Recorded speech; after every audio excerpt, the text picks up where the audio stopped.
বিচার চাই আমরা, সংস্কারও চাই আমরা, আবার নির্বাচন আমাদের দরকার। নির্বাচনটা কবে হবে বলে মনে হচ্ছে? অবশ্যই নির্বাচন আমাদের একটা প্রাইম কনসার্ন, কারণ এই ভোটের অধিকার না থাকার ফলে, গণতন্ত্র না থাকার ফলেই তো গত 16 বছরের এই ক্রাইসিস থেকে, সংকট থেকে শেষ পর্যন্ত একটা ফ্যাসিবাদী ব্যবস্থার দিকে আমরা আসলাম। এবং ভবিষ্যতের জন্য এই ধরনের কোনো ফ্যাসিস্ট শাসক কিংবা সরকার তৈরি না হয়, সেই জন্য আমরা যে কাঠামোগত সংস্কারের কথা বলছি, আমার মতে সেই সংস্কারটার পরেই নির্বাচনটা হওয়া দরকার। পুরো বিচার প্রক্রিয়া আপনার চাইলেই আসলে এই ইন্টারিম গভর্নমেন্টের পিরিয়ডে কিংবা একটা নির্দিষ্ট সময়ের অধীনে শেষ করা সম্ভব হবে না, যে আমরা 2 বছরের মধ্যে বিচার চাই কিংবা 1 বছরের মধ্যে বিচার চাই। তবে আমরা যেটা মনে করি যে অন্তত বিশেষ করে আমরা যেটা বলছি যে এই জুলাই গণহত্যা, এই মানবতা বিরোধী অপরাধের পাশাপাশি গত 16 বছর যারা বাংলাদেশ থেকে 28 লক্ষ কোটি টাকা বাইরে পাচার করেছে, তার একটা বিচার হওয়া দরকার। এবং ওই যে আমলাতন্ত্র এই স্বৈরাচার হতে সহযোগিতা করেছে, তাদেরও বিচার হওয়া দরকার। কিন্তু আমরা বিচারিক প্রক্রিয়ার মধ্যে যেটাকে প্রায়োরিটি দিয়ে আমরা মনে করছি যে শেখ হাসিনা সহ এই জুলাই গণ অভ্যুত্থানের আসলে এই জুলাই গণহত্যার এবং মানবতা বিরোধী অপরাধের মাস্টার মাইন্ডদের বা মূল আসামিদের একটা দৃশ্যমান বিচারের ক্ষেত্রে কিছুটা অগ্রগতি যদি হয়, সেই ক্ষেত্রে নির্বাচনের দিকে সরকার গেলে তখন মানুষ এটাকে ইতিবাচকভাবে নেবে।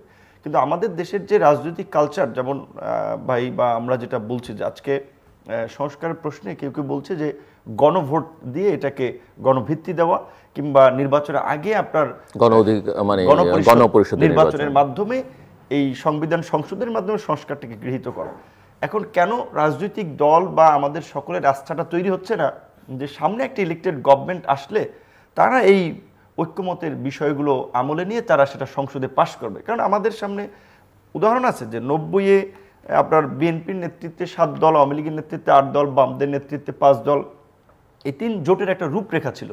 3 জোটের রূপরেখা কিন্তু কোনো দলই মানে নাই, এবং আমাদের পুরো রাষ্ট্রযন্ত্রকে তার মতো করেই কিন্তু পরিচালিত করার চেষ্টা করে, অন্যদের আসলে মতামতের তোয়াক্কাও করে না। যেমন ধরেন, যেই আপনার গুম খুনের জন্য র্যাবকে আমরা দায়ী করি, বা যাকে ডেথ স্কোয়াড হিসেবে আল জাজিরা বা ইন্টারন্যাশনাল কমিউনিটি অনেকে দেখেছে, সেই র্যাব গঠন হয়েছিল কিন্তু বিএনপির সময়।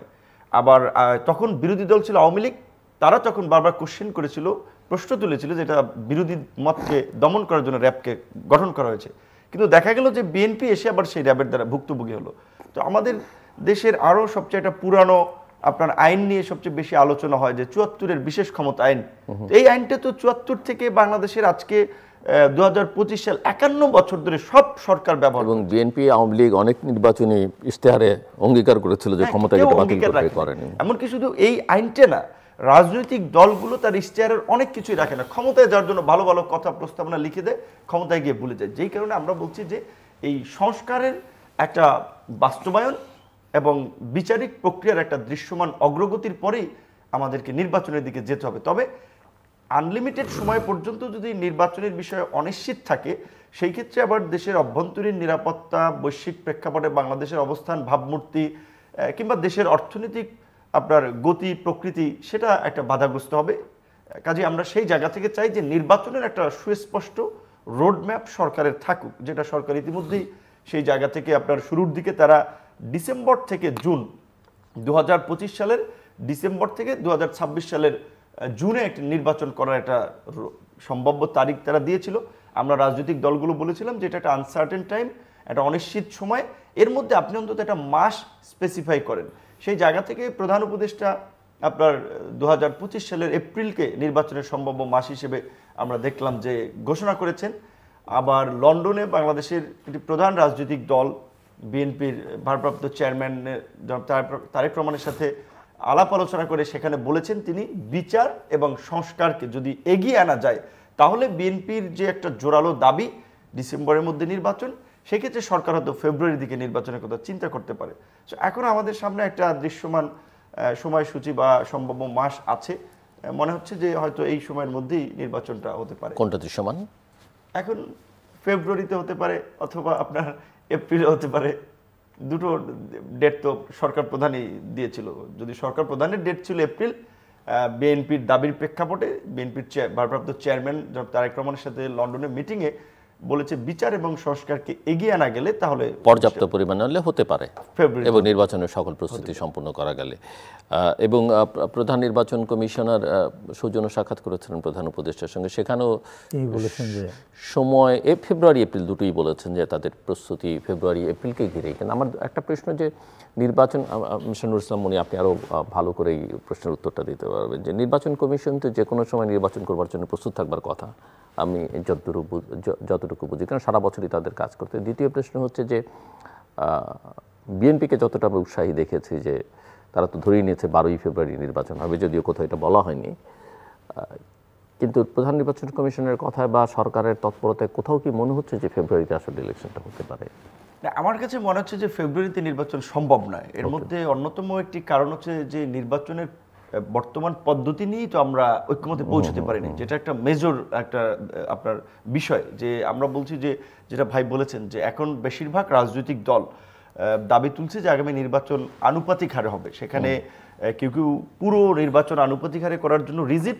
আবার আমরা যেটা বলেছি যে অন্তত পক্ষে দ্বিকক্ষ বিশিষ্ট সংসদ হলে উচ্চ কক্ষে অন্তত আনুপাতিক হারে প্রতিনিধিত্ব নিশ্চিত করা। ধরেন আমাদের দলের জায়গা থেকে এগুলো আপনারা চাইছেন এই নির্বাচনের আগে, সামনে নির্বাচন, তার মানে তো এগুলো তো সাংবিধানিক অনেক পরিবর্তনের ইস্যুজ আছে, অনেক ইস্যুজ আছে, এবং তাহলে সংবিধান কিভাবে পরিবর্তন হবে? পার্লামেন্ট নাই তো, মানে গণভোট বা ওই গণপরিষদ। হ্যাঁ, সেই ক্ষেত্রে এখন সেই আলোচনার সমাধান করতে হবে। এই জন্য আমি বলছি যে ফেব্রুয়ারিতে নির্বাচনটা এই কারণেই সম্ভব না, এই নির্বাচনের প্রক্রিয়াটা নিয়ে আমরা ঐক্যমতে পৌঁছাতে পারিনি এবং এই বিষয়ে তো একটা সিদ্ধান্ত লাগবে। সিদ্ধান্তের পরে নির্বাচন কমিশনকে তো আবার কিছু আইন, তাদের আরপিও বিধিবিধান ঢেলে সাজাতে হবে এবং বিশেষ করে নির্বাচনের যারা কর্মকর্তার দায়িত্ব পালন করেন, যেমন জেলা পর্যায়ের ডিসি, এইখানেও আমরা একটা রিটার্নিং কর্মকর্তা হিসেবে এই সিস্টেমেরও আমরা একটা পরিবর্তন আনার কিন্তু দাবি তুলছি, যে নির্বাচন কমিশনে একটা স্বতন্ত্র ক্যাডার সিস্টেম চালু করা এবং পুরো নির্বাচনী কর্মকর্তাদের দিয়ে ওসি, ইউনো কিংবা ডিসি, এসপিদের হস্তক্ষেপ কিংবা প্রভাব এখানে কমানো। তো এইগুলো সুরাহা না হলে কিন্তু নির্বাচন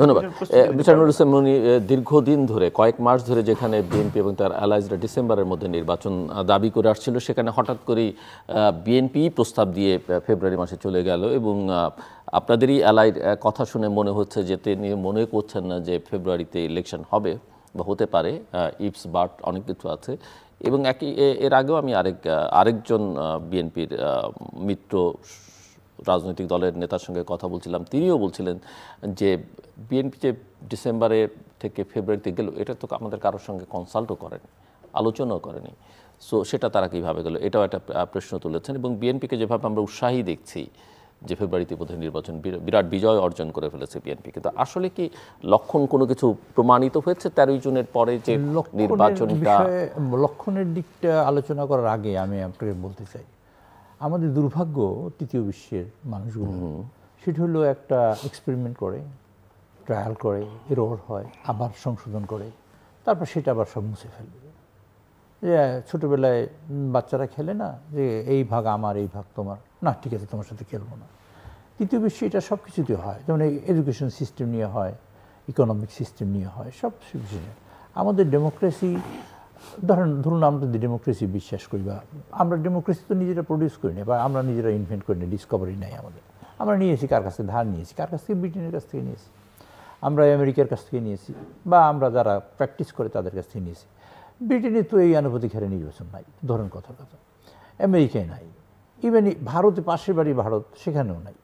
তো কোথাও আনুপাতিক হারে নির্বাচন নেই। আবার আনুপাতিক হারে নির্বাচন হলে, যেমন নেপালে যতটুকু আমি জানি, সেটা হলে 8 বছরে 9 বার সরকার পরিবর্তন হয়েছে, এটা একটা দিক। 2 নম্বর হলো সরকার আনস্টেবল হয়, আনস্টেবল, এটা স্টেবল হয় না।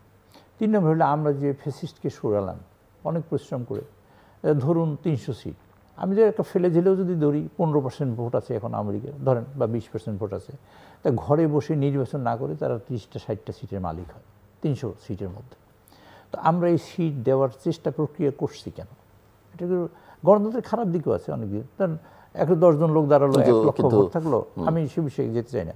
তো সেক্ষেত্রে হলো এটা একটা দিক। আর 2 নম্বর দিক হলো যে আমরা যেসব জায়গায় স্ট্যাবলিশড বা এই কার্যক্রম আছে, সেই সব জায়গা থেকে আমরা যদি ডেমোক্রেসির বিষয়টাকে পাঠ নেই, তা সেইখানে আমরা যা বিশ্বাস করি সেটাই বাস্তবায়ন করা বিগত দিনে যা হয়ে আসছে। যেমন শাহাবুদ্দিন সাহেব, যা বিচারপতি, তিনি আসলেন, জোটের রূপরেখা ছিল যে আমাদের 90 দিনের মধ্যে নির্বাচন করতে হবে, আবার ওনাকে আমরা শপথে ফিরিয়ে দেবো। এই হলো মূল কথা। আমরা 90 দিনের মধ্যে নির্বাচন হলো এবং বাংলাদেশের ইতিহাসে সবচেয়ে গ্রহণযোগ্য মানে ভালো নির্বাচন সেটাকে আমরা বলি 91 সালের নির্বাচন। তো সেটা হতে পারছে 3 মাসে। আমরা কেন 6 মাসে 9 মাসে নির্বাচন করতে পারবো না? 1 বছর প্রায় হতে চললো, আরও 6 মাসে 1 বছরে আমরা নির্বাচন করতে পারবো না? আমরা কি এতই বিপদে পড়ে আছি যে আমরা নির্বাচন করতে পারবো না? নির্বাচন না হলে কি কি ক্ষতি হতে পারে? প্রথমত ক্ষতি হতে পারে আমাদের কিন্তু ইন্ডেক্স সব নোজ ডাউন করেছে। যেমন আমাদের এখন ওয়ার্ল্ড ব্যাংকের রিপোর্টই হলো 3% আমাদের গ্রোথ। তো 3% গ্রোথের নিচে নেমে গেলে দুর্ভিক্ষ শুরু হবে এই দেশে। এই দুর্ভিক্ষ শুরু হলে আমাদের with due respect to everybody আমি বলতে চাই, এই গভর্নমেন্টের রিপ্রেজেন্টেশন তো নাই। গভর্নমেন্ট একটা ইন্টিম গভর্নমেন্ট আছে, যেমন আমার বরগুনায় ডেঙ্গু হচ্ছে, এই গভর্নমেন্টে আমি বলার কোনো রাস্তা নেই, কেউ জানেও না, গভর্নমেন্টে জানারও কোনো রাস্তা নেই কিন্তু অ্যাকচুয়ালি সত্যি কথা। তো সেক্ষেত্রে ধরেন এই গভর্নমেন্ট বসলো, এখন ইকোনমি যদি নোজ ডাউন করে, আপনার ইন্ডেক্সে যেসব ইন্ডেক্স মূলত বাইরের ওয়ার্ল্ড দেখে বা আমরা দেখি যার ইন্ডেক্স, তার অলমোস্ট সব নোজ ডাউন করেছে, অলমোস্ট সব। সেক্ষেত্রে বিদেশিরা আর কিছুদিন গেলে একটা নির্বাচিত গভর্নমেন্টের সাথেই প্রোগ্রাম করা ছাড়া প্রোগ্রাম করতে চাইবে না। এবং এই গভর্নমেন্টও চেষ্টা করে না যে তা নয়, চেষ্টা করছে, কিন্তু অনেকেই সেই প্রোগ্রামে হাত দেয় না বা দিতে চাচ্ছে না। কারণ এই গভর্নমেন্ট ধরা যাক এই গভর্নমেন্ট 3 মাস থাকলো, 6 মাস থাকলো, 1 বছর থাকলো, নোবডি নোজ। 5 বছর থাকলো, 20 বছর থাকলো, 100 বছর থাকলো, আমি জানি না। তা আমি জানি না, আমি হোয়াই আই উইল মানে স্টেপ ইন দ্য আনসার্টিনিটি, আমি এটা করবো না। তো এইরকম বিদেশি ইনভেস্টমেন্ট নাই। আপনার মেজর ক্ষেত্রে ইনভেস্টমেন্ট যদি না থাকে, তাহলে আমাদের দেশে যে বিশাল জনগোষ্ঠী বেকার এবং বিশাল জনগোষ্ঠী যে কর্মহীন আছে, শিক্ষিত এবং অশিক্ষিত, এটা তো আমরা চরম বিপদের দিকে পড়বো। 1, 2 নম্বর হলো আন্তর্জাতিক ক্ষেত্রে ধরেন কি বলে মানে ফরেন রিলেশনের ক্ষেত্রে সবসময় মানুষ তার নিজস্ব লাভটা দেখে, সব দেশই তার নিজস্ব লাভ দেখে সিদ্ধান্ত নিয়ে থাকে। তা সেই ক্ষেত্রে এই গভর্নমেন্টের লাভ লোকসানের কোশ্চেনে যখনই আসে, তখন কেউ আসে, তখন তার অঙ্কটা সে মতন করে দেখে যে এই ইন্টিমি গভর্নমেন্টে কী আছে, আমি তার কাছ থেকে কী বেনিফিট নিতে পারি। As a whole, as a country বা একটা কান্ট্রির কাছ থেকে যে বেনিফিট নেওয়া দরকার বা নিতে পারি, অথবা যে উপকৃত